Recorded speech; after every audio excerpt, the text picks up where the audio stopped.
Norway বিশ্বকাপে আলোচনায় বহু কারণে। দলটার দারুণ খেল, ব্রাজিলকে ফিরতি টিকিট কেটে দেওয়া, হাল্যান্ডের সুন্দর চুলের রহস্য, নানা কিছু। তবে এর মাঝে সবচেয়ে ইন্টারেস্টিং মুহূর্ত এসেছে তাদের এই ভাইকিং উদযাপন থেকে। গোল করার পর নানান দেশের নানান রকম সেলিব্রেশন থাকে, তবে সব ছাপিয়ে এবার নরওয়ের বৈঠা চালানোর এই দৃশ্য বেশ উপভোগ করেছে সবাই। আর নরওয়ের এই সেলিব্রেশনের মূল লুকিয়ে কয়েকশো বছর পেছনে।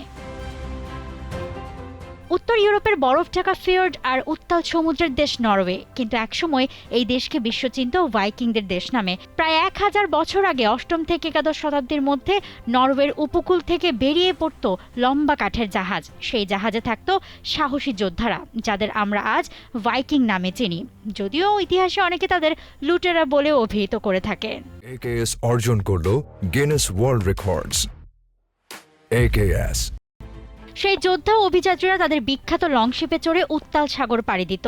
বৈঠার প্রতিটি টান ছিল ঐক্য, শক্তি আর সাহসের প্রতীক। একজনের ভুল মানেই পুরো জাহাজের ক্ষতি, তাই সবাইকে একই ছন্দে এগোতে হতো।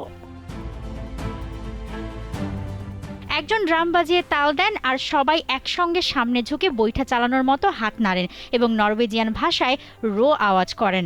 নিজেদের সেই পুরনো ঐতিহ্য ধরে রেখেছে নরওয়ে, আর বিশ্বকাপের মঞ্চে সেলিব্রেশনের আঙ্গিকে তার পুনরাবৃত্তি করে ছড়িয়ে দিয়েছে গোটা বিশ্বে। এমনকি বিশ্বকাপে আসার আগেও নরওয়ে তাদের দলীয় ফটোশুট করেছিল এই ভাইকিং স্টাইলেই। গোল কিংবা ম্যাচ জেতার পর পুরো দল একসঙ্গে বসে পড়ে। একজন সামনে ঝুঁকে বৈঠা চালানোর মতো হাত নাড়ে, আরেকজন ড্রামের তালে তাল দেন, আর বাকিরা যেন বিশাল এক লংশিপে চেপে সমুদ্র পাড়ি দিচ্ছেন এমন ভঙ্গিমায় বৈঠায় টান দেন। তাদের সঙ্গে যোগ দেন গ্যালারিতে থাকা হাজারো দর্শক। আর এই উদযাপনের নামই ভাইকিং রো। ভক্তদের এই আনন্দ উদযাপন বহুগুণ বাড়িয়ে দিয়েছে দলটা, আর সেটা তাদের ফুটবল দিয়ে। শেষ 16 থেকে ব্রাজিলকে কাঁদিয়ে নিজেদের ফুটবল ইতিহাসের সেরা অর্জন বিশ্বকাপের কোয়ার্টার ফাইনালে জায়গা করে নেয় নরওয়ে। 2026 তাই নরওয়ের গল্পে বিভোর থাকবে নিঃসন্দেহে। মৌসুমী Alam, T Sports. For more updates, subscribe to our YouTube channel and click on the bell icon. Follow us on Facebook and Instagram.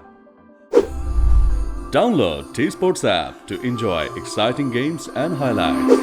Visit tsports.com.